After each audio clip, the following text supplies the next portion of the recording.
काय झालं? काय नेमकं झालं? काही नाही, एकदम हे झालं. मला पोलिसांनी आम्हाला थोडं अटक करून महाबळेश्वरला घेऊन गेले. हा महाबळेश्वर मध्ये आमचं मेडिकल केलं. हा तिथं अनफिट झाल्यामुळे तर सिव्हिलला घेऊन आले.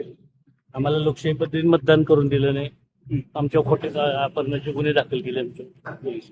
खोटे अपहरणाचे गुन्हे. खोटे काही केलं नाही. आमच्यावर असलेल्या माणसाचं अपहरण केलं असं दाखल. ओके. तुमची काय परिस्थिती पाटील तुमचे? आज काय झालं समजा? अध्यक्ष निवडीच्या दरम्यान हा सभागृहाच्या बाहेर 5 फुटावर गेलो असताना मला पोलीस प्रशासनानं बळाचा वापर करून खोटा गुन्हा दाखल करून मला महाबळेश्वरला मतदानाच्या अगोदर 5 मिनिटं फक्त नेलं. मारहाण झाली का तुम्हाला? अमानुषपणे मारहाण झाली. कुणाकडनं झाली? पोलीस प्रशासन, खाजगी देशातले पोलीस. चला तर बाकी प्लीज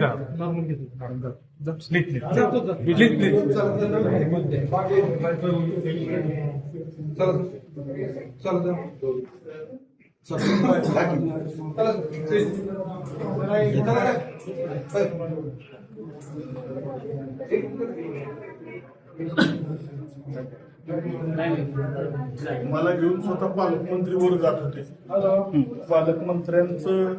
पालकमंत्र्यांना सुद्धा चला चला चला प्लीज चला चला. अरे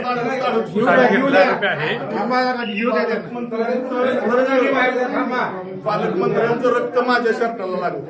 म्हणजे अशा पद्धतीनं अमानुषपणे कृत्य आज लोकशाहीचा गळा घोटण्याचं काम, लोकशाहीची हत्या करण्याचं काम यशवंतराव चव्हाणांच्या जिल्ह्यात झालेलं आहे. खूप मोठं म्हणजे आज आमच्या राष्ट्रवादी काँग्रेस पार्टीचे 22 सदस्य आणि सेनेचे 15 असे 37ची मेजॉरिटी होती. आमचे 2 फोडले, राष्ट्रवादीचे आणि सेनेचे 2 फोडले. आमची 33ची मेजॉरिटी झाली. त्या 33च्या आमचेच बापूसाहेब शिंदे व्हायचे. ते बापूसाहेब शिंदे रोज आमच्या बरोबर आहेत. अगदी रोज उठल्यानं काल सकाळी सुद्धा त्यांच्या पाया पडलो गुढीपाडव्या दिवशी. आणि त्यांच्यावरच खोट्या पद्धतीचं त्यांचं अपहरण झालं. अशा पद्धतीची खोटी तक्रार दाखल केली आमच्यावर.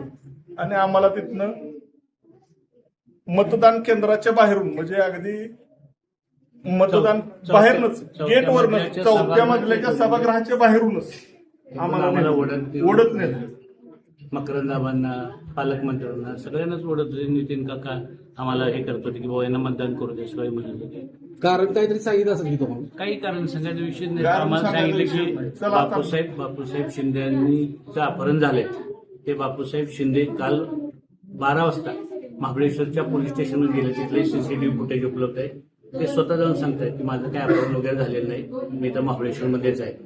त्याच्यानंतर बापूसाहेब शिंदेनी स्वतः वाईच्या डीवायएसपीच्या समोर जाऊन व्हिडिओ रेकॉर्डिंगमध्ये जबाब दिला आणि सांगितलं की आदरणीय नितीन काका पण त्यांच्यावर गेले होते की मी अपहरण वगैरे काही झालेलं नाही, पण त्यांना काही करून आम्हाला मतदान करून द्यायचं नव्हतं. काही करून आम्हाला अटक करायची होती. आणि म्हणून अटक करून 4थ्या मजल्यावरनं आम्हाला अटक करून तिथून महाबळेश्वरला घेऊन गेले.